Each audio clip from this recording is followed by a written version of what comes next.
สปป.ลาวพวมก้าวเข้าสู่การหลุดพ้นออกจากสถานภาพการเป็นประเทศด้อยพัฒนา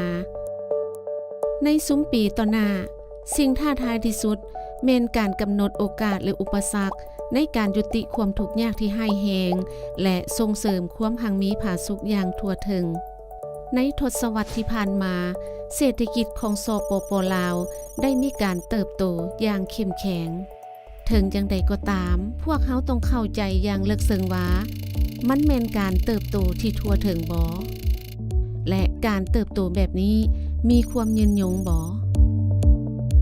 อัตราความทุกข์ยากในสปป.ลาวได้ลดลงแต่ในจังหวะที่ซ่าถ้าเทียบใส่ประเทศอื่นๆนี้ก็ย้อนว่าการเติบโตของสปป.ลาวถูกขับเคลื่อนโดยแขนงทรัพยากรธรรมชาติเป็นหลัก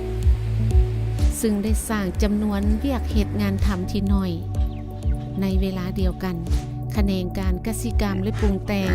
ได้รับการปรับปรุงที่ซักซ่าและจำกัดรายรับของชาวกสิกรพร้อมกันนั้นแขนงการผลิตได้มีการขยายตัวในระดับปานกลางและสร้างเวียกเหตุงานทำที่น้อยหลาย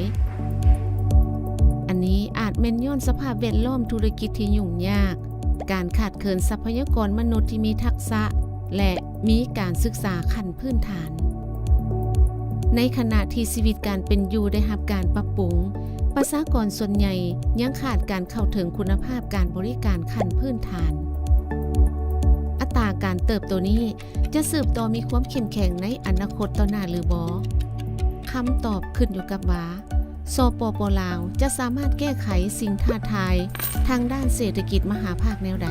ในนั้นรวมถึงการลดผ่อนการขาดดุลงบประมาณ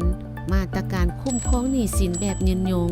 และรับประกันความเสถียรภาพของแขนงการเงิน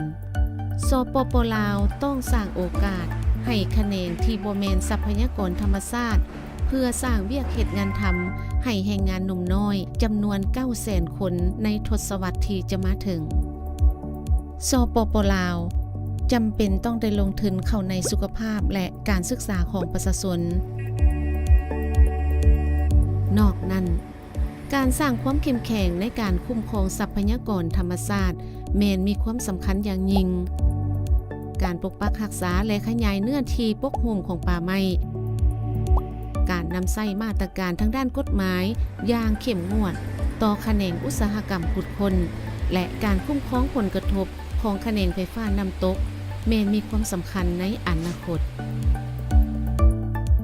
กลุ่มธนาคารโลกได้เป็นคู่ร่วมงานที่น่าเชื่อถือของสปป.ลาวมาหลายกว่า50 ปีและจะสืบต่อให้การช่วยเหลือเพื่อให้สปป.ลาวมีการเติบโตที่เข้มแข็งทั่วถึงและยืนยง